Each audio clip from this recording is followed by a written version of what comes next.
Hi hello welcome to Educlick. നിങ്ങൾക്കും നേടാൻ കേട്ടറ്റ് ഒരു മാസം കൊണ്ട്.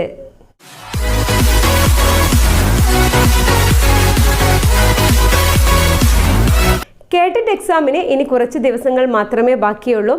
എല്ലാവരും സമയം വളരെ ഫലപ്രദമായി ഉപയോഗിക്കുക. ഇന്ന് സൈക്കോളജി ക്ലാസ്സിൽ നമ്മൾ ചെയ്യാൻ പോകുന്നത് തൊട്ട് മുമ്പ് കഴിഞ്ഞിട്ടുള്ള കേട്ടറ്റ് എക്സാം അഥവാ ഫെബ്രുവരിയിൽ കഴിഞ്ഞിട്ടുള്ള കേട്ടറ്റ് എക്സാമിൻ്റെ സൈക്കോളജി പേപ്പറിലെ ക്വസ്റ്റ്യൻസ് നമ്മൾ സോൾവ് ചെയ്യാൻ പോവുകയാണ്.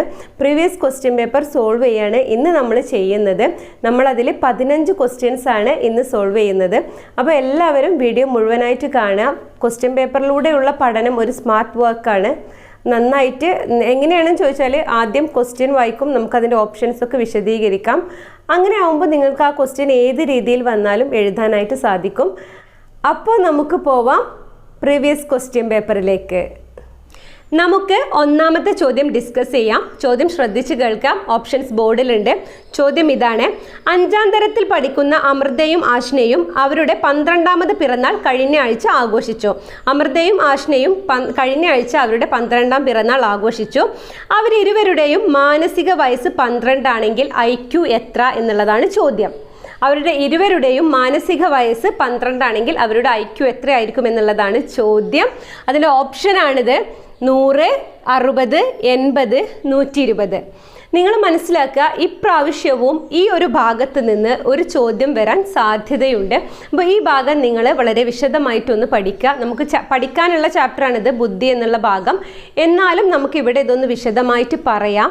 ഇനി നമുക്ക് സമയം വളരെ കുറവാണ്. അപ്പോൾ ഉള്ള സമയം നമുക്ക് ഫലപ്രദമായി ഉപയോഗിക്കാം.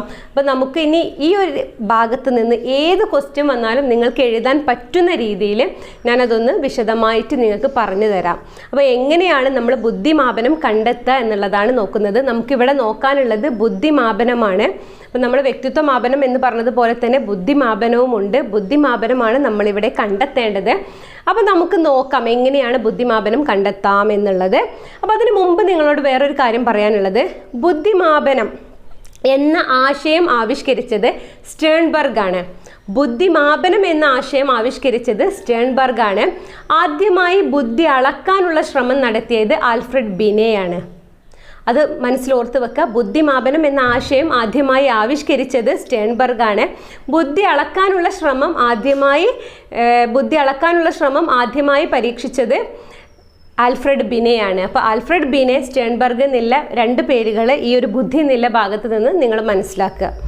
അപ്പോൾ ഇനി നമുക്ക് ഈ ബുദ്ധിമാപനം എങ്ങനെയാണ് എന്നുള്ളത് നോക്കാം. അപ്പോൾ നമ്മുടെ ചോദ്യത്തിൽ ആഷ്നയും അമൃതയും അവരുടെ 12ാം പിറന്നാൾ ആഘോഷിച്ചു. അപ്പോൾ 12ാം പിറന്നാൾ CA 12ാം പിറന്നാൾ CA എന്ന് പറഞ്ഞാൽ ക്രോണോളജിക്കൽ ഏജ് എന്ന് പറഞ്ഞാൽ അവരുടെ യഥാർത്ഥ വയസ്സ് 12 ആണ്. അത് ചോദ്യത്തിൽ തന്നിട്ടുണ്ട്. പിന്നെ ഉള്ളതാണ് MA മെൻ്റൽ ഏജ്.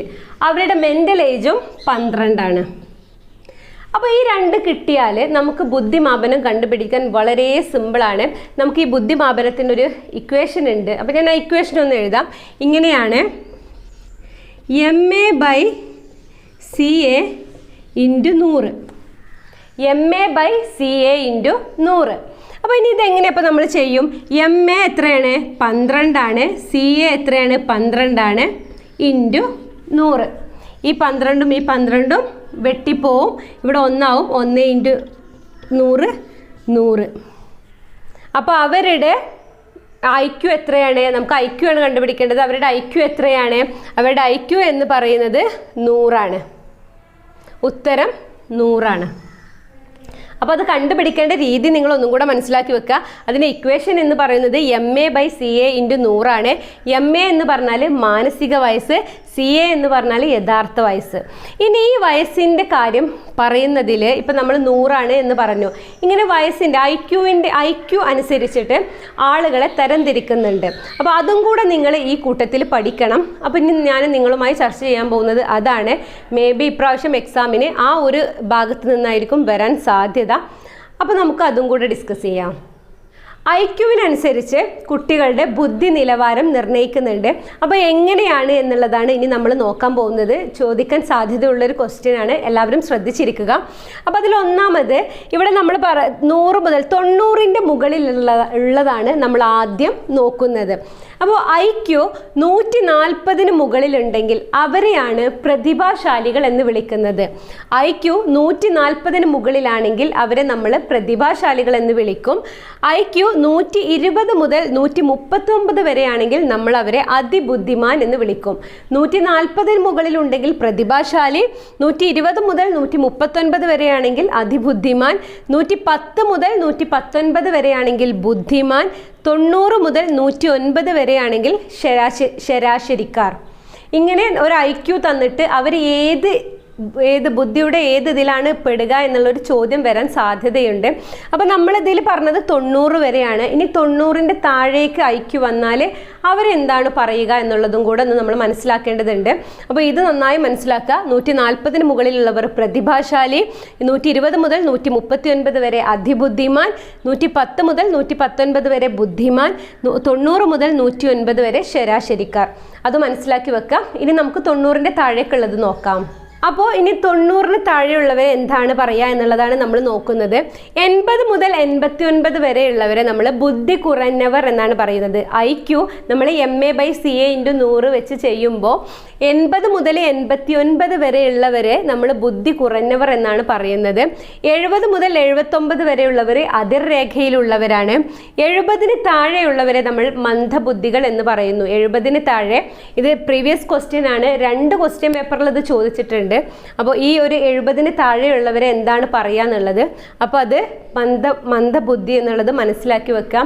ഈ കഴിഞ്ഞ PSC എക്സാമിനും ഇത് ഈ ഒരു ഭാഗത്തു നിന്ന് ചോദ്യം ഉണ്ടായിരുന്നു. അപ്പോൾ നിങ്ങൾക്ക് അതുപോലെ തന്നെ ഇപ്രാവശ്യത്തെ കേട്ടറ്റിനും ഈ ഒരു ഭാഗത്തു നിന്നുള്ള ചോദ്യം പ്രതീക്ഷിക്കാം. ഇനി അതുപോലെ 50 മുതൽ 69 വരെയുള്ളത് മൂഢബുദ്ധി, 25 മുതൽ 49 വരെയുള്ളത് ക്ഷീണബുദ്ധി, 25ന് താഴെയുള്ളത് ജഡബുദ്ധി. അപ്പോൾ ഇത് ജസ്റ്റ് ഒന്ന് മനസ്സിലാക്കി വെക്കാം. അപ്പോൾ 80 മുതൽ 89 ബുദ്ധി കുറഞ്ഞവർ, അതിർരേഖയിലുള്ളവർ, മന്ദബുദ്ധി, മൂഢബുദ്ധി, ക്ഷീണബുദ്ധി, ജഡബുദ്ധി. ഇത്ര കാര്യങ്ങൾ മനസ്സിലാക്കി വെക്കാം. ബുദ്ധി എന്ന ചാപ്റ്ററിനെ എടുക്കുന്ന സമയത്ത് നമ്മൾ ഈ കാര്യങ്ങൾ ചർച്ച ചെയ്യൂല.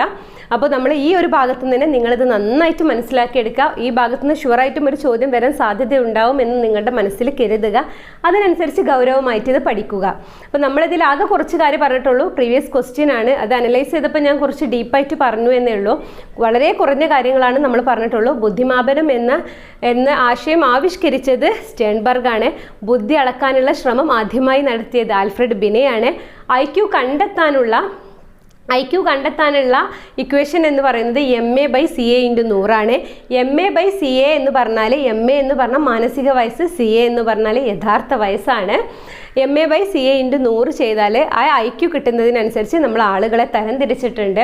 140ന് മുകളിലുള്ളവർ പ്രതിഭാശാലിയും 25ന് താഴെയുള്ളവർ ജഡബുദ്ധി ഉള്ളവരുമാണ്. അപ്പോൾ നിങ്ങൾ ജഡബുദ്ധി എന്നാണ് അവരുടെ ബുദ്ധിയെ പറയുന്നത്. അപ്പോൾ നിങ്ങൾ ഇത്രയും കാര്യങ്ങൾ മനസ്സിലാക്കുക. ഇനി നമുക്ക് പ്രീവിയസ് ക്വസ്റ്റ്യൻ പേപ്പറിലെ രണ്ടാമത്തെ ക്വസ്റ്റ്യൻ നോക്കാം. രണ്ടാമത്തെ ചോദ്യം ഇതാണ്: കുട്ടിയുടെ പഠനത്തെ സ്വാധീനിക്കുന്ന ഘടകങ്ങൾ ഏതെല്ലാം? ചോദ്യം ഞാൻ ഒന്നും കൂടെ പറയാം. കുട്ടിയുടെ പഠനത്തെ സ്വാധീനിക്കുന്ന ഘടകങ്ങൾ ഏതെല്ലാം? അതിന് ഓപ്ഷനായിട്ട് തന്നിട്ടുള്ളത് പഠിതാവിൻ്റെ സന്നദ്ധത, പഠിതാവിൻ്റെ അഭിപ്രേരണ, പഠിതാവിൻ്റെ പരിപക്വത, മുകളിൽ പറഞ്ഞവയെല്ലാം. ഇപ്പം നമ്മളിതിന് മുമ്പ് പഠനം എന്ന ചാപ്റ്റർ നമ്മൾ ഡിസ്കസ് ചെയ്ത സമയത്ത് പറഞ്ഞിരുന്നതാണ്. പഠനത്തെ സ്വാധീനിക്കുന്ന 3 ഘടകങ്ങളുണ്ട്. വൈയക്തിക ചരങ്ങൾ, പാഠ്യചരങ്ങൾ, പാഠ്യവസ്തു ചരങ്ങൾ എന്നൊക്കെ പറഞ്ഞിട്ട് നമ്മൾ പറഞ്ഞിരുന്നു. അതിൽ വൈയക്തിക ചരങ്ങളിൽ പെടുന്നതാണ് പഠിക്കാനുള്ള സന്നദ്ധത, അഭിപ്രേരണ, പരിപക്വത, പ്രായം, ലിംഗം, അങ്ങനെയുള്ള ഒരുപാട് കാര്യങ്ങൾ നമ്മൾ ആ സമയത്ത് ഡിസ്കസ് ചെയ്തിരുന്നു. അപ്പോൾ ഇതിൽ നമുക്ക് നോക്കാം. ചോദ്യം ഇതാണ്: കുട്ടിയുടെ പഠനത്തെ സ്വാധീനിക്കുന്ന ഘടകങ്ങൾ ഏതെല്ലാം എന്നുള്ളതാണ്. അപ്പോൾ ഒന്നാമത് പഠിതാവിൻ്റെ സന്നദ്ധത. പഠിക്കാൻ സന്നദ്ധനല്ലാത്ത ഒരാളെയും നമുക്ക് പഠിപ്പിക്കാൻ കഴിയൂല. അപ്പോൾ അത് പഠനവുമായി ബന്ധപ്പെട്ടതാണ്. രണ്ടാമത്തത് പഠിതാവിൻ്റെ അഭിപ്രേരണ. പഠിതാവിൻ്റെ അഭിപ്രേരണ ഇല്ലെങ്കിലും പഠിപ്പിക്കാൻ കഴിയില്ല. അപ്പോൾ എന്താണ്? അഭിപ്രേരണയും വേണം. അതും പഠനത്തെ സ്വാധീനിക്കുന്നുണ്ട്. പഠിതാവിൻ്റെ പരിപക്വത ഉറപ്പല്ലേ പഠനത്തെ സ്വാധീനിക്കുന്ന ഘടകമാണെന്നുള്ളത്. അപ്പോൾ എന്തായിരിക്കും ഓപ്ഷൻ? മുകളിൽ പറഞ്ഞവയെല്ലാം. ഓപ്ഷൻ D ആണ് ഇതിൻ്റെ ആൻസർ, മുകളിൽ പറഞ്ഞവയെല്ലാം എന്നുള്ളത്. അപ്പോൾ ഇത് നിങ്ങൾക്ക് അറിയുന്നതായിരിക്കും. അപ്പോൾ ഇനി നമുക്ക് എന്തായാലും മൂന്നാമത്തെ ചോദ്യം ഡിസ്കസ് ചെയ്യാം. അടുത്ത ചോദ്യം ഇതാണ്, മൂന്നാമത്തെ ചോദ്യം. 6 മുതൽ 14 വയസ്സ് വരെ പ്രായമുള്ള കുട്ടികളുടെ മൗലികാവകാശമായി വിദ്യാഭ്യാസം മാറിയത് നമ്മുടെ ഭരണഘടനയുടെ ഏത് ആർട്ടിക്കിൾ പ്രകാരമാണ്? 6 മുതൽ 16 വയസ്സ് വരെയുള്ള പ്രായമായ കുട്ടികളുടെ മൗലികാവകാശമായി വിദ്യാഭ്യാസം മാറിയത് ഏത് ആർട്ടിക്കിൾ പ്രകാരമാണ് എന്നുള്ളതാണ്. ഓപ്ഷൻസ് ഇവയൊക്കെയാണ്: article 21A, article 45, article 31, article 51. നിങ്ങൾ മനസ്സിലാക്കുക, 6 മുതൽ 14 വയസ്സ് വരെയുള്ള കുട്ടികളുടെ വിദ്യാഭ്യാസം മൗലിക അവകാശമാക്കിയത് ആർട്ടിക്കിൾ 21A ആണ്, അഥവാ ഓപ്ഷൻ എ ആണ് ഈ ചോദ്യത്തിൻ്റെ ഉത്തരം. അപ്പോൾ ഇനി നമുക്ക് നാലാമത്തെ ചോദ്യം നോക്കാം. ഇനി നമ്മൾ ഡിസ്കസ് ചെയ്യാൻ പോകുന്നത് നാലാമത്തെ ചോദ്യമാണ്. നാലാമത്തെ ചോദ്യം ഇതാണ്: നഖം കടിക്കൽ, തലചൊറിയൽ, അക്രമാസക്തി, ഒളിച്ചോട്ടം എന്നിവ ലോവർ പ്രൈമറി ക്ലാസ്സിലെ ഒരു കുട്ടി സ്ഥിരമായി പ്രകടിപ്പിക്കുന്ന ചില സ്വഭാവങ്ങളാണ്. നഖം കടിക്കൽ, തലചൊറിയൽ, അക്രമാസക്തി, ഒളിച്ചോട്ടം എന്നിവ ലോവർ പ്രൈമറി ക്ലാസ്സിലെ ഒരു കുട്ടി സ്ഥിരമായി പ്രകടിപ്പിക്കുന്ന ചില സ്വഭാവങ്ങളാണ്. അവൻ ഒരു എന്നാണുള്ളത്. അപ്പോൾ അതിൽ ഓപ്ഷൻസ് ഇതാണ്: അപസമായോജനമുള്ള കുട്ടിയാണ്, സമായോജനമുള്ള കുട്ടിയാണ്, പഠന വൈകല്യമുള്ള കുട്ടിയാണ്, പ്രതിഭാധനനായ കുട്ടിയാണ്. ഇതിൽ ഏതാണ് ഓപ്ഷൻ എന്നുള്ളതാണ് ചോദ്യം. അപ്പോൾ ഇതിനു മുമ്പ് നമ്മുടെ ക്ലാസ് കണ്ട കുട്ടികൾക്കാണെങ്കിൽ ഇത് പെട്ടെന്ന് ഇത് കണ്ടവർക്ക് ഈ കാര്യങ്ങൾ എന്ത് ചെയ്യും, ഉത്തരം പെട്ടെന്ന് തന്നെ കിട്ടിയിട്ടുണ്ടാവും. അപ്പോൾ ചോദ്യം ഒന്നും കൂടെ ഞാൻ പറയാം: നഖം കടിക്കൽ, തലചൊറിയൽ, അക്രമാസക്തി, ഒളിച്ചോട്ടം. അപ്പോൾ ഇത്രയും കാര്യമുള്ള കുട്ടി ഈ കൂട്ടത്തിൽ ഏതിലാണ് പെടുക എന്നുള്ളതാണ്. അപ്പോൾ നമുക്ക് നോക്കാം, അങ്ങനത്തെ ഒരു കുട്ടി പ്രതിഭാധനല്ല അല്ലേ? എന്താണ്, എല്ലാ കാര്യത്തിൽ നിന്നും ഒളിച്ചോടുന്നു, അക്രമാസക്തി വരുന്നു, അങ്ങനെ അതേപോലെ എന്താണ് തല ചൊറിയുന്നു, അങ്ങനെ ഒരുപാട് തല ചൊറിയുക, നഖം കടിക്കുക, അങ്ങനെ ഒരു ബാഡ് ഹാബിറ്റൊക്കെ ഉള്ള ഒരു കുട്ടി. ആ കുട്ടിയെ നമ്മൾ ഒരിക്കലും എന്താണെന്ന് പറയുമോ, പ്രതിഭാധനനാണ് എന്ന് പറയൂല. അപ്പോൾ ഉത്തരം ഇതല്ല. രണ്ടാമത് പഠന വൈകല്യമാണോ? അത് അല്ല, പഠന വൈകല്യവും അല്ല. സമായോജനം, അപസമായോജനം നമ്മൾ വിശദമായിട്ട് പറഞ്ഞതാണ്. സമായോജനം എന്ന് പറഞ്ഞാൽ ചുറ്റുമുള്ള സമൂഹവുമായി ഹൃദ്യമായ ബന്ധം സ്ഥാപിക്കാൻ കഴിയുന്നതിനെയാണ് നമ്മൾ സമായോജനം എന്ന് പറയുന്നത്. ചുറ്റുഭാഗവുമായി ഹൃദ്യമായ ബന്ധം സ്ഥാപിക്കാൻ കഴിയുന്നവരെയാണ് നമ്മൾ സമായോജനം ഉള്ളവർ എന്ന് പറയാം. അപ്പോൾ സമായോജനം അല്ല. അപ്പോൾ ഉത്തരം ഏതാണ്? അപസമായോജനം. അപസമായോജനം എന്ന് പറഞ്ഞാൽ സമൂഹവുമായി ഹൃദ്യമായ ബന്ധം സ്ഥാപിക്കാൻ കഴിയാത്തവരെയാണ് നമ്മൾ അപസമായോജനത്തിൽ ഉൾപ്പെടുത്തിയിട്ടുള്ളത്. സമൂഹവുമായി നല്ലൊരു ബന്ധം സ്ഥാപിക്കാൻ കഴിയാത്തവരാണ്. അപ്പോൾ ഈ കുട്ടി എങ്ങനെയാണ്? ഒളിച്ചോട്ടം, അക്രമാസക്തി. അപ്പോൾ ഇങ്ങനെയുള്ള ഒരാൾക്ക് സമൂഹവുമായി ഹൃദ്യമായ ബന്ധം സ്ഥാപിക്കാൻ കഴിയുമോ? ഇല്ലല്ലേ. അതുകൊണ്ട് തന്നെ നമ്മുടെ ഉത്തരം എന്ന് പറയുന്നത് അപസമായോജനമാണ് എന്നുള്ളത് മനസ്സിലാക്കുക. ഓപ്ഷൻ എ അപസമായോജനമാണ് ഉത്തരം. ചുറ്റുഭാഗവുമായി നല്ല ബന്ധം സ്ഥാപിക്കാൻ കഴിയുന്നത് സമായോജനം, ചുറ്റുഭാഗവുമായി ഹൃദ്യമായ ബന്ധം സ്ഥാപിക്കാൻ സാധിക്കാത്തത് അപസമായോജനം. അപ്പോൾ അതൊന്ന് മനസ്സിലാക്കി വെക്കുക. നമുക്ക് അഞ്ചാമത്തെ ചോദ്യം നോക്കാം. അഞ്ചാമത്തെ ചോദ്യം ഇതാണ്: താഴെ കൊടുത്തിരിക്കുന്നവയിൽ കുട്ടിയുടെ വികസനത്തെ സ്വാധീനിക്കുന്ന പാരിസ്ഥിതിക ഘടകങ്ങളിൽ പെടാത്തത് ഏത്? അപ്പം നമുക്ക് തന്നിട്ടുള്ള ഓപ്ഷനിൽ പാരിസ്ഥിതിക ഘടകങ്ങളിൽ പെടാത്തത് ഏത് എന്നുള്ളതാണ് ചോദ്യം. അപ്പോൾ കുട്ടിയുടെ വികസനവും വളർച്ചയും നമ്മൾ ശിശുവികാസം എന്ന ചാപ്റ്ററിലാണ് പഠിക്കാനുള്ളത്. എങ്കിലും ഈ ഒരു ഓപ്ഷൻ കണ്ടാൽ തന്നെ നിങ്ങൾക്ക് ഇതിൻ്റെ ഉത്തരം കിട്ടും. താഴെ കൊടുത്തിരിക്കുന്നവയിൽ കുട്ടിയുടെ വികസനത്തെ സ്വാധീനിക്കുന്ന പാരിസ്ഥിതിക ഘടകങ്ങൾ. നമ്മൾ 2 ഘടകങ്ങൾ പറയുന്നുണ്ട്, പാരമ്പര്യ ഘടകങ്ങളും പറയുന്നുണ്ട്, പാരിസ്ഥിതിക ഘടകങ്ങളും പറയുന്നുണ്ട്. അപ്പോൾ ഇതിൽ പാരിസ്ഥിതിക ഘടകത്തിൽ പെടാത്തത് ഏതെന്നാണ് നിങ്ങളോട് എനിക്ക് പ്രത്യേകം പറയാനുള്ള കാര്യം. ഏത് ചോദ്യം വായിക്കുമ്പോഴും ചോദ്യം മുഴുവനായിട്ട് വായിക്കുക. ചോദ്യത്തിൻ്റെ ഒരു ആദ്യ ഭാഗം മാത്രം നോക്കി ഒരിക്കലും നിങ്ങൾ കറുപ്പിക്കരുത്. അത് ഭയങ്കര വിഡ്ഢിത്തായി പോവും. നിങ്ങൾ ചോദ്യം മുഴുവൻ വായിച്ചതിന് ശേഷം മാത്രം ഉത്തരം കറുപ്പിക്കുക. അപ്പോൾ ഓക്കെ. അപ്പോൾ നമ്മൾ ഇതിൻ്റെ ചോദ്യം എന്താണ്? ഇതിൽ പാരിസ്ഥിതിക ഘടകമല്ലാത്തത് ഏത് എന്നുള്ളതാണ്. അപ്പോൾ ഓപ്ഷന് സമസംഘങ്ങൾ, പാരമ്പര്യ വിശ്വാസങ്ങൾ, ക്രോമസോമുകൾ, സമൂഹം. നമുക്കറിയാം സമസംഘങ്ങൾ ഒരു പാരിസ്ഥിതിക ഘടകമാണ്, പാരമ്പര്യ വിശ്വാസങ്ങൾ ഒരു പാരിസ്ഥിതിക ഘടകമാണ്, സമൂഹം ഒരു പാരിസ്ഥിതിക ഘടകമാണ്. ഏതാണ് പാരമ്പര്യ ഘടകം? ഇതിൽ ക്രോമസോമുകൾ ഒരു പാരമ്പര്യ ഘടകമാണ്. അതുകൊണ്ട് തന്നെ ഇതിൻ്റെ ഉത്തരം ക്രോമസോമുകൾ. സംശയമൊന്നുമില്ലല്ലോ. അപ്പം ഇനി നമുക്ക് ആറാമത്തെ ചോദ്യം നോക്കാം. ആറാമത്തെ ചോദ്യം ഇതാണ്. വൈഗോട്സ്കിയുടെ അഭിപ്രായത്തിൽ കുട്ടികളുടെ വികാസവുമായി ബന്ധപ്പെട്ട ശരിയായ പ്രസ്താവന ഏത്? വൈഗോട്സ്കി വളരെ പ്രധാനപ്പെട്ട ഒരു ഭാഗമാണ് കേട്ടോ ഇത്. വൈഗോട്സ്കി ചോദിക്കാത്ത ഒരു കേട്ടറ്റ് ക്വസ്റ്റ്യൻ പേപ്പറും ഇതുവരെ ഉണ്ടായിട്ടില്ല. സാമൂഹിക ജ്ഞാന നിർമ്മിതിവാദം, ZPD, സ്കഫോൾഡിങ്, പ്രതിക്രിയാധ്യാപനം, അങ്ങനെ ഒരുപാട് കാര്യങ്ങൾ വൈഗോട്സ്കിയുടേതായിട്ടുണ്ട്.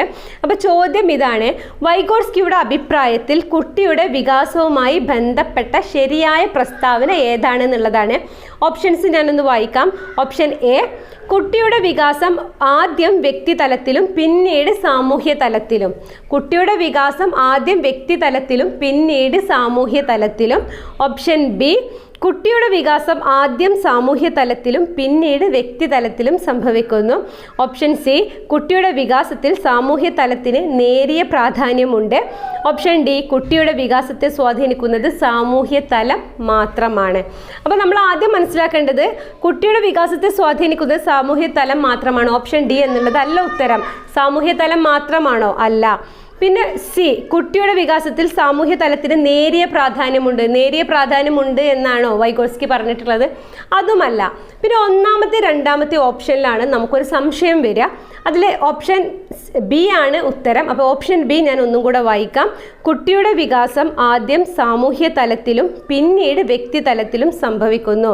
അപ്പോൾ വൈഗോട്സ്കിയുടെ അഭിപ്രായത്തിൽ കുട്ടിയുടെ വികാസം ആദ്യം സാമൂഹ്യ തലത്തിലും പിന്നീട് വ്യക്തി തലത്തിലും സംഭവിക്കുന്നു.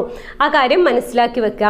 ആദ്യം സാമൂഹ്യ തലത്തിലും പിന്നീട് വ്യക്തിതലത്തിലും എന്ന അഭിപ്രായമാണ് വൈഗോട്സ്കിക്ക് ഉള്ളത്.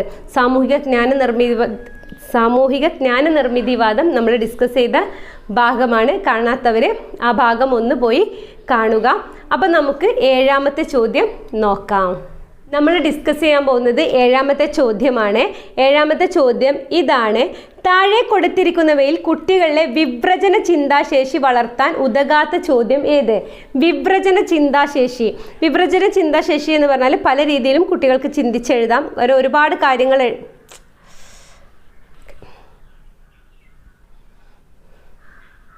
നമ്മൾ ഇനി ഡിസ്കസ് ചെയ്യാൻ പോകുന്നത് ഏഴാമത്തെ ചോദ്യമാണ്. ഏഴാമത്തെ ചോദ്യം ഇതാണ്.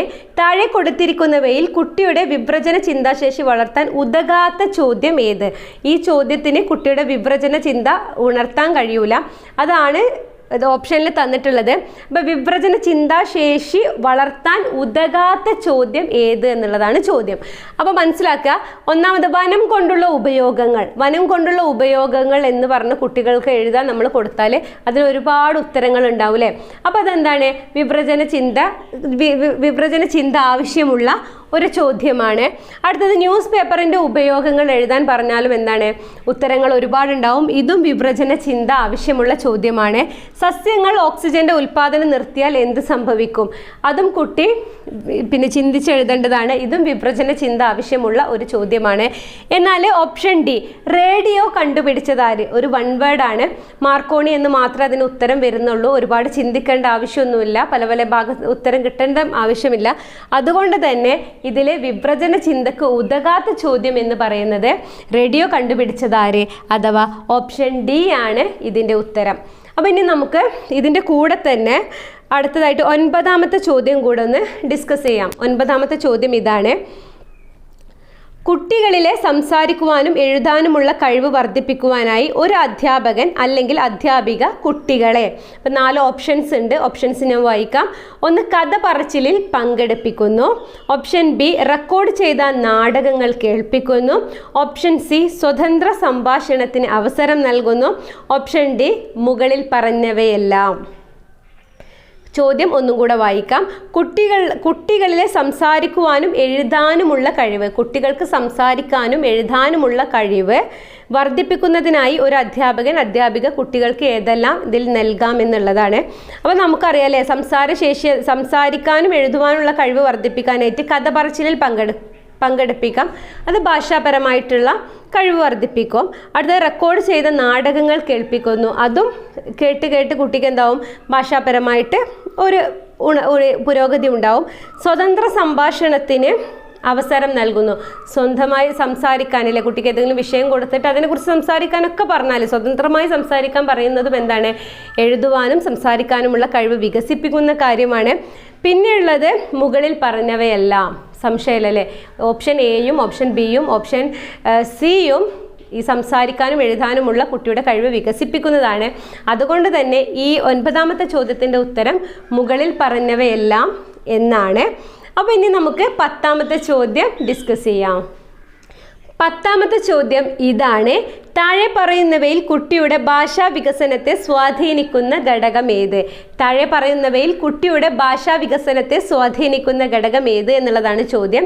അതിൻ്റെ ഓപ്ഷൻസ് ആണിത്: കുടുംബാന്തരീക്ഷം, മാനസിക വികാസം, കുട്ടിയുടെ പക്വതാക്രമം, മുകളിൽ പറഞ്ഞവയെല്ലാം.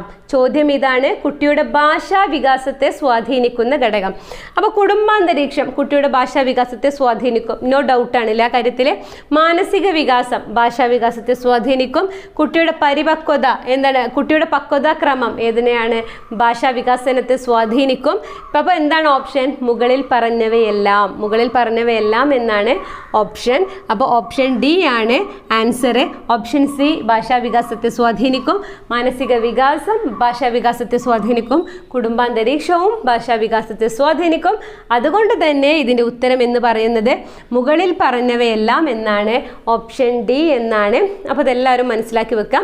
ഇനി നമുക്ക് 11ാമത്തെ ചോദ്യം നോക്കാം.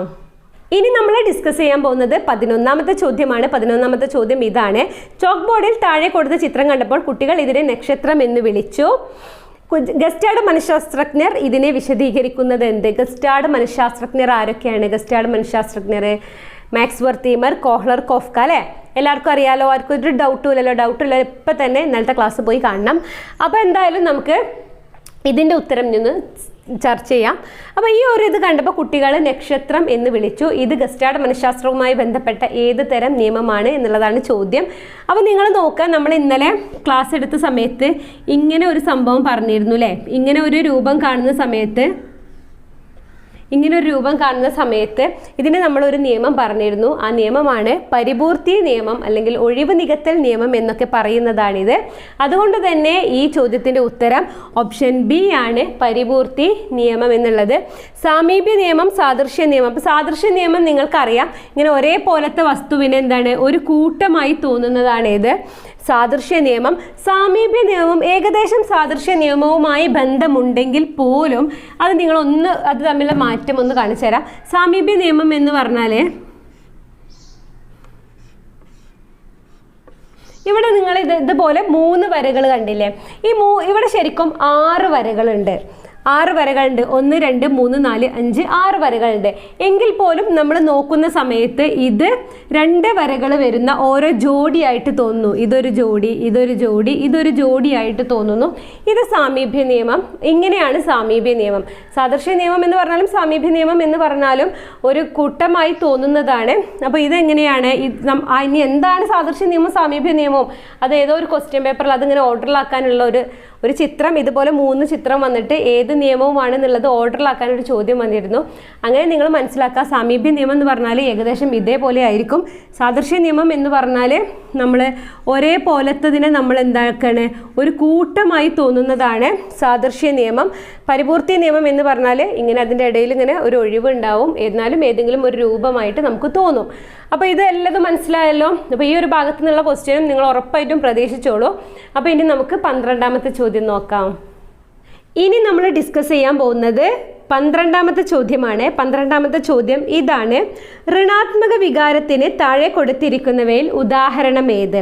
ഋണാത്മക വികാരം. അപ്പോൾ ഇതിൽ കൊടുത്തിട്ടുണ്ട് ഓപ്ഷൻസ് ഇതാണ്: ദേഷ്യം, വിനോദം, സ്നേഹം, ജിജ്ഞാസ. ചോദ്യം ഇതാണ്: ഋണാത്മക വികാരത്തിന്. ഇപ്പോൾ ഋണാത്മക വികാരം നമ്മളിപ്പോൾ ഋണപ്രബലനം ധനപ്രബലനമൊക്കെ പറഞ്ഞപ്പോൾ നമ്മൾ പറഞ്ഞു ഋണം എന്ന് പറഞ്ഞാൽ അത് നെഗറ്റീവാണ്, ധനം എന്ന് പറഞ്ഞാൽ പോസിറ്റീവാണ്. അതുപോലെ തന്നെ ഇങ്ങനത്തെ ഒക്കെ ചോദ്യം വരുമ്പോൾ നിങ്ങൾക്ക് എന്തെങ്കിലും ഡൗട്ട് ഉണ്ടെങ്കിൽ ഇതിന് നേരെ ഇംഗ്ലീഷിൻ്റെ ഭാഗത്തേക്ക് നോക്കുക. ഇംഗ്ലീഷിൻ്റെ ഭാഗത്ത് ഇത് വളരെ കൃത്യമായിട്ട് കൊടുത്തിട്ടുണ്ട്. നെഗറ്റീവ് ഇമോഷൻ എന്ന് കൊടുത്തിട്ടുണ്ട്. അപ്പോൾ ഇത്രയും ഓപ്ഷൻസിൽ ദേഷ്യം, വിനോദം, സ്നേഹം, ജിജ്ഞാസ ഇതിലേതാണ് നെഗറ്റീവായിട്ട് വരുന്നത്? ദേഷ്യം എന്നുള്ളതാണ്. അതുകൊണ്ട് തന്നെ ഋണാത്മക വികാരത്തിന് താഴെ കൊടുത്തവയിൽ ഏതാണ് ഉദാഹരണം എന്ന് ചോദിച്ചാൽ ദേഷ്യമാണ്. അപ്പം നിങ്ങൾക്ക് ഏതെങ്കിലും ചോദ്യം കിട്ടുന്ന സമയത്ത് അതിൻ്റെ മലയാളം, ഇങ്ങനെ ഈ സൈക്കോളജിക്കലി ഉള്ള മലയാളം നിങ്ങൾക്ക് അറിയുന്നില്ല എങ്കിൽ നിങ്ങൾ നേരെ അതിൻ്റെ ഇംഗ്ലീഷ് ഭാഗം നോക്കാം. ഇംഗ്ലീഷ് വേർഡുകൾ അധികം നിങ്ങൾക്ക് അറിയുന്നത് തന്നെയായിരിക്കും. അപ്പോൾ ഋണാത്മക വികാരത്തിന് ഉദാഹരണം അഥവാ നെഗറ്റീവ് ഇമോഷൻസിനുള്ള ഉദാഹരണം ദേഷ്യമാണ്. വിനോദവും സ്നേഹവും ജിജ്ഞാസയും പോസിറ്റീവാണ്. അപ്പോൾ ഇതൊന്ന് നിങ്ങൾ മനസ്സിലാക്കുക. എല്ലാവർക്കും മനസ്സിലായല്ലോ? അപ്പോൾ ഇനി നമുക്ക് 13ാമത്തെ ചോദ്യം ഡിസ്കസ് ചെയ്യാം. ഇനി നമ്മൾ ഡിസ്കസ് ചെയ്യാൻ പോകുന്നത് 13ാമത്തെ ചോദ്യമാണ്. 13ാമത്തെ ചോദ്യം ഇതാണ്: വലിയ അക്ഷരവും ചെറിയ അക്ഷരവും ഇടകലർത്തി എഴുതൽ. ചോദ്യം ശ്രദ്ധിച്ച് കേൾക്കുക. വലിയ അക്ഷരവും ചെറിയ അക്ഷരവും ഇടകലർത്തി എഴുതൽ, ക്രമരഹിതമായ വലുപ്പത്തിലുള്ള അക്ഷരങ്ങളും അടയാളങ്ങളും, പൂർത്തിയാക്കാത്ത അക്ഷരങ്ങൾ, സ്പഷ്ടതയുടെ അപര്യാപ്തത, പൂർത്തീകരിക്കാത്ത വാക്കുകളും നിരവധി വിട്ടുകളയലുകൾ എന്നിവ രാഹുലിൻ്റെ നോട്ട് പുസ്തകത്തിലെ ചില തെറ്റുകളാണ്. രാഹുൽ ചോദ്യം നിങ്ങൾക്ക് മനസ്സിലായല്ലോ. വലിയ അക്ഷരവും ചെറിയ അക്ഷരവും തമ്മിലുള്ള ഇങ്ങനെ കുട്ടിക്ക് എഴുതാനുള്ള ഒരു വൈകല്യമുണ്ട്. എഴുത്തുമായി ബന്ധപ്പെട്ട വൈകല്യം കുട്ടിക്കുണ്ട്. അപ്പോൾ നമ്മൾ മലയാളം ഓപ്ഷൻസിൽ തന്നിട്ടുള്ളത് ആലേഖന വൈകല്യം, വായനാ വൈകല്യം, ഗണന വൈകല്യം, പ്രയോഗ വൈകല്യം. നമ്മൾ വൈകല്യം പഠിച്ച സമയത്ത് ഈ ഒരു രീതിയിലല്ല നമ്മൾ വൈകല്യത്തിൻ്റെ പേര് പഠിച്ചിട്ടുള്ളത്. ഇതിന് നേരെ ഇംഗ്ലീഷ് ഉണ്ട്. ഈ ചോദ്യത്തിൻ്റെ തന്നെ നേരെ ഇംഗ്ലീഷ് ചോദ്യത്തിൽ, എല്ലാ ചോദ്യം മലയാളത്തിലും ഇംഗ്ലീഷിലും ഉണ്ടാവുമല്ലോ. അപ്പോൾ ഇംഗ്ലീഷിൻ്റെ ഭാഗത്തുണ്ട് ഇതിൻ്റെ ഒറിജിനൽ പേര്. അപ്പോൾ ആലേഖ വൈകല്യം എന്ന് പറഞ്ഞാൽ ഡിസ്ഗ്രാഫിയയാണ്. വായനാ വൈകല്യം എന്ന് പറഞ്ഞാൽ ഡിസ്ലെക്സിയയാണ്. ഗണന വൈകല്യം എന്ന് പറഞ്ഞാൽ ഡിസ്കാൽക്കുലിയാണ്. പ്രയോഗ വൈകല്യം ഡിസ്പ്രാക്സിയ. അപ്പോൾ അതിങ്ങനെ ഇതിൽ കൊടുത്തിട്ടുണ്ട്. അപ്പോൾ നിങ്ങൾ മനസ്സിലാക്കുക. അപ്പോൾ ഏതായിരിക്കും എഴുത്തുമായി ബന്ധപ്പെട്ട വൈകല്യം? ഏതാണ്? ഗ്രാഫിയാണ് അഥവാ ആലേഖന വൈകല്യം. അതിൽ സംശയമൊന്നുമില്ലല്ലോ. അപ്പോൾ 13ാമത്തെ ചോദ്യം ക്ലിയർ അല്ലേ? എല്ലാവർക്കും ക്ലിയർ ആയിട്ടില്ലേ? ക്രിസ്റ്റൽ ക്ലിയർ അല്ലേ? ഇതെന്താണ്? ഇതിൻ്റെ മലയാളമാണ് കൊടുത്തിട്ടുള്ളത്. ഇതിൻ്റെ മലയാളം കാണുമ്പോൾ, പഠന വൈകല്യം എന്ന് കാണുമ്പോൾ, അഥവാ മലയാളമാണ് ഇങ്ങനെ ഓപ്ഷൻ തന്നിട്ടുള്ളത് എന്നുണ്ടെങ്കിൽ നിങ്ങൾ ഇംഗ്ലീഷ് ഓപ്ഷൻസും കൂടെ ഒന്ന് നോക്കുക. അപ്പോൾ നിങ്ങൾക്ക് പെട്ടെന്ന് തന്നെ കിട്ടുന്നതാണ് കേട്ടോ. അപ്പോൾ ഇനി നമുക്ക് 14ാമത്തെ ചോദ്യത്തിലേക്ക് പോകാം. 14ാമത്തെ ചോദ്യം ഇതാണ്: 3ാം ക്ലാസ്സിൽ പഠിക്കുന്ന സുമേഷ് എന്ന കുട്ടി സിഗ്മണ്ട് ഫ്രോയിഡിൻ്റെ മനോലൈംഗിക സിദ്ധാന്ത പ്രകാരം ഏത് ഘട്ടത്തിലാണ് ഉൾപ്പെടുക? 3ാം ക്ലാസ്സിൽ പഠിക്കുന്ന കുട്ടി എന്ന് പറയുമ്പോൾ നമുക്കറിയാം സമസംഘങ്ങളുമായി ഇടപഴകാനായിരിക്കും കുട്ടിക്ക് ഇഷ്ടം. സ്വന്തം ശരീരത്തെക്കുറിച്ച് കൂടുതൽ അവബോധമൊന്നും കുട്ടിക്ക് ഉണ്ടാവില്ല. അത് ഏത് ഘട്ടമാണെന്നുള്ളത് നമ്മൾ പറഞ്ഞിട്ടുള്ളതാണ്. ഇതിൻ്റെ ഓപ്ഷൻസ് കാണുക: നിലീനഘട്ടം, വദനഘട്ടം, ഗുദഘട്ടം, ജനനേന്ദ്രിയ ഘട്ടം. അതിൽ ഈ ഗുദഘട്ടം എന്ന് പറയുന്നത് തന്നെയാണ് പൃഷ്ഠഘട്ടം കേട്ടോ. അത് രണ്ടും ഒന്നാണ് എന്നുള്ളതൊന്ന് മനസ്സിലാക്കി വെക്കുക. ഗുദഘട്ടം പൃഷ്ഠഘട്ടം ഒന്നാണ്. അപ്പോൾ നിലീനഘട്ടമാണ് ആൻസർ. അപ്പോൾ നിലീനഘട്ടമാണ് സമസംഘങ്ങളുമായി കളിയിൽ ഏർപ്പെടാനും അതുപോലെ സ്വന്തം ശരീരത്തെക്കുറിച്ച് കൂടുതലൊന്നും ചിന്തിക്കാത്ത പ്രായം എന്ന് പറയുന്നത് നിലീനഘട്ടമാണ്. സിഗ്മണ്ട് ഫ്രോയിഡ് ആ ഘട്ടത്തിന് നിലീനഘട്ടം എന്നാണ് പറഞ്ഞത്. അതുകൊണ്ട് തന്നെ ഓപ്ഷൻ എ ആണ് അതിൻ്റെ ആൻസർ. ഇനി നമുക്ക് 15ാമത്തെ ചോദ്യം നോക്കാം. 15ാമത്തെ ചോദ്യം ഇതാണ്: താഴെ കൊടുത്തിരിക്കുന്നവയിൽ സമായോജന പഠിതാവിൻ്റെ ലക്ഷണങ്ങളിൽ പെടാത്തത് എന്ത്? താഴെ കൊടുത്തവയിൽ സമായോജനം എന്ന് പറഞ്ഞാൽ വെൽ അഡ്ജസ്റ്റ്മെൻറ്റ്, നന്നായി സമൂഹവുമായി ഹൃദ്യമായ ബന്ധം സ്ഥാപിക്കാൻ കഴിയുന്ന ഒരു വെൽ അഡ്ജസ്റ്റ്മെൻറ്റ് പേഴ്സണ് താഴെ കൊടുത്തിരിക്കുന്നവയിൽ പഠിതാവിൻ്റെ ലക്ഷണങ്ങളിൽ ഉൾപ്പെടാത്തത് ഏത്? വെൽ അഡ്ജസ്റ്റബിൾ അഥവാ സമായോജനം, നല്ല സമായോജകനായ ഒരാളുടെ ലക്ഷണങ്ങളിൽ ഉൾപ്പെടാത്തത് എന്ത് എന്നുള്ളതാണ് ചോദ്യം. ഓപ്ഷൻസ് ഇതെല്ലാമാണ്. ഒന്ന്, ലോകത്തെക്കുറിച്ചുള്ള യഥാർത്ഥ ബോധം. ലോകത്തെക്കുറിച്ചുള്ള യഥാർത്ഥ ബോധം ഒരു വെൽ അഡ്ജസ്റ്റർക്ക് ഉണ്ടാവില്ലേ? അപ്പോൾ ഓപ്ഷൻ 1 അതാണ്, ലോകത്തെക്കുറിച്ചുള്ള യഥാർത്ഥ ബോധം. ഞാനിത് വായിക്കാൻ ഇങ്ങനെ വീണ്ടും വീണ്ടും വായിക്കാനുള്ള കാരണം നിങ്ങൾക്കിത് കാണുന്നില്ല എന്നുള്ളൊരു തോന്നലുണ്ടായിട്ടാണ്. അപ്പോൾ നിങ്ങൾ ഇതൊക്കെ എഴുതിയെടുക്കുന്നുണ്ടെങ്കിൽ, ഒന്ന് കുറിച്ചെടുക്കുന്നുണ്ടെങ്കിൽ, അതാണ് ഞാനിങ്ങനെ 2-3 പ്രാവശ്യം ഇത് വായിക്കുന്നത്. നിങ്ങൾ പൗസ് ചെയ്ത് ഇത് കേട്ട് നിങ്ങളത് എഴുതിയെടുക്കുക. എഴുതിയാൽ മാത്രം പോരാ, പഠിക്കും വേണം, പഠിച്ചെടുക്കുക. ഇപ്പോൾ 2ാമത്തെ ഓപ്ഷൻ ഒറ്റപ്പെട്ട സാഹചര്യവുമായി പൊരുത്തപ്പെടാനുള്ള കഴിവ്. 3ാമത്തെ ഓപ്ഷൻ കുറ്റം കണ്ടെത്താനും നിരൂപണം നടത്താനുമുള്ള മനോഭാവം. 4ാമത്തെ ഓപ്ഷൻ തൻ്റെ ശക്തിയും ദൗർബല്യവും തിരിച്ചറിയുക. അപ്പോൾ നമ്മൾ നോക്കുക, ഒന്നാമത്തെ ലോകത്തെക്കുറിച്ചുള്ള യഥാർത്ഥ ബോധം ഒരു വെൽ അഡ്ജസ്റ്റ്മെൻറ്റ് പേഴ്സണ് ഉണ്ടാവും, ഒരു വെൽ അഡ്ജസ്റ്റർക്ക് ഉണ്ടാവും.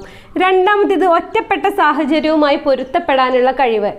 അതും ആർക്കുണ്ടാവും? ഒരു വെൽ അഡ്ജസ്റ്റർക്ക് ഉണ്ടാവും, ഒരു സമായോജകന് ഉണ്ടാകും. അടുത്തത് കുറ്റം കണ്ടെത്താനും നിരൂപണം നടത്താനുമുള്ള മനോഭാവം. കുറ്റം കണ്ടെത്താനും നിരൂപണം നടത്താനുമുള്ള മനോഭാവം ഒരു നന്നായി അഡ്ജസ്റ്റ് ചെയ്യുന്ന ഒരാൾക്ക് ഉണ്ടാകില്ല. തൻ്റെ ശക്തിയും ദൗർബല്യവും തിരിച്ചറിയും. നല്ലൊരു സമായോജകന് തൻ്റെ ശക്തിയും ദൗർബല്യവും തിരിച്ചറിയാനുള്ള കഴിവും ഉണ്ടാകും. അപ്പോൾ ഇതിൻ്റെ ഉത്തരം എന്ന് പറയുന്നത് സി ആണ്, കുറ്റം കണ്ടെത്താനും നിരൂപണം നടത്താനുമുള്ള മനോഭാവം. അപ്പോൾ നമ്മൾ സമായോജനം അപസമായോജനം പഠിച്ചു വെച്ചിട്ടുണ്ട്. അപ്പോൾ അതിന് 2 രീതിയിലുള്ള അപ്ലിക്കേഷൻ ലെവലിലെ ക്വസ്റ്റ്യൻസ് ആണ് ഇതിൽ വന്നിട്ടുള്ളത്. അപ്പോൾ ഏത് ലെവലിലുള്ള ക്വസ്റ്റ്യൻസ് വന്നാലും എഴുതാൻ നമ്മൾ പ്രിപ്പയർ ആവണം. ഇന്നത്തെ സൈക്കോളജി ക്ലാസ്സിൽ നമ്മൾ ഡിസ്കസ് ചെയ്തത് 2020 ഫെബ്രുവരിയിലെ കേട്ടറ്റ് കാറ്റഗറി 1 സൈക്കോളജി ക്വസ്റ്റ്യൻ പേപ്പറാണ്. 15 ചോദ്യമാണ് നമ്മളിവിടെ സോൾവ് ചെയ്തിട്ടുള്ളത്.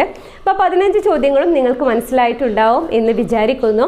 ഏത് രീതിയിലുള്ള ക്ലാസ്സാണ് നിങ്ങൾക്ക് വേണ്ടത് എന്നുള്ളത് നിങ്ങൾ താഴെ ഒന്ന് കമൻറ്റ് ചെയ്യുക. നിങ്ങൾക്ക് ക്ലാസ്സുകൾ വേണോ, പ്രീവിയസ് ക്വസ്റ്റ്യൻ പേപ്പേഴ്സ് വേണോ, മോഡൽ ക്വസ്റ്റ്യൻസ് വേണോ, അങ്ങനെ നിങ്ങൾ ഏത് രീതിയാണ് പറയുന്നത് ആ രീതിയിൽ ഞങ്ങൾ ക്ലാസ് മുന്നോട്ട് കൊണ്ടുപോകുന്നതാണ്. ഇനി നിങ്ങൾക്ക് ഏതെങ്കിലും കാര്യം മനസ്സിലായിട്ടില്ലെങ്കിൽ അത് ഞങ്ങളോട് പ്രത്യേകം ചോദിക്കാവുന്നതാണ്. നിങ്ങളുടെ എല്ലാ കമൻറ്റുകൾക്കും ഞങ്ങൾ മറുപടി പറയാൻ സജ്ജരാണ്. നിങ്ങളുടെ വിജയം അതുമാത്രമാണ് ഞങ്ങളുടെ ലക്ഷ്യം. നിങ്ങളോടൊപ്പം ഞങ്ങൾ എപ്പോഴുമുണ്ട്. ഞങ്ങൾ എഡ്യൂക്ലിക് ടീം നിങ്ങളോടൊപ്പമുണ്ട്. ഞങ്ങളെ നിങ്ങൾക്ക് വിശ്വസിക്കാം. ഞങ്ങളെ നിങ്ങൾ ഫോളോ ചെയ്യൂ, നിങ്ങൾക്ക് വിജയം ഉറപ്പാണ്. അപ്പോൾ ആ ഒരു കാര്യത്തിന് അപ്പുറം ഇനി നമുക്ക് പറയാനുള്ളത്, ഇനി സൈക്കോളജിയിൽ നമുക്കൊരു 3 ചാപ്റ്റർ പഠിക്കാനുണ്ട്. അതിൻ്റെ കൂടെ തന്നെ നമുക്ക് കുറച്ചും കൂടെ ക്വസ്റ്റ്യൻസ് ഒക്കെ ഡിസ്കസ് ചെയ്യാനുണ്ട്. അപ്പോൾ എല്ലാവരും കേട്ടറ്റിന് വേണ്ടി ദിവസത്തിൽ ഒരു 4 മണിക്കൂറെങ്കിലും മാറ്റി വെക്കണം. കുറച്ച് ദിവസമേ ഉള്ളൂ, അത് കഴിഞ്ഞാൽ പിന്നെ നിങ്ങൾ ഫ്രീ ആണ്. അപ്പോൾ നിങ്ങൾ എന്തായാലും എക്സാമിന് വേണ്ടി നന്നായിട്ട് പ്രിപ്പയർ ചെയ്യുക. അടുത്ത സൈക്കോളജി ക്ലാസ്സിൽ വീണ്ടും കാണാം. അതുവരെ ഗുഡ് ബൈ.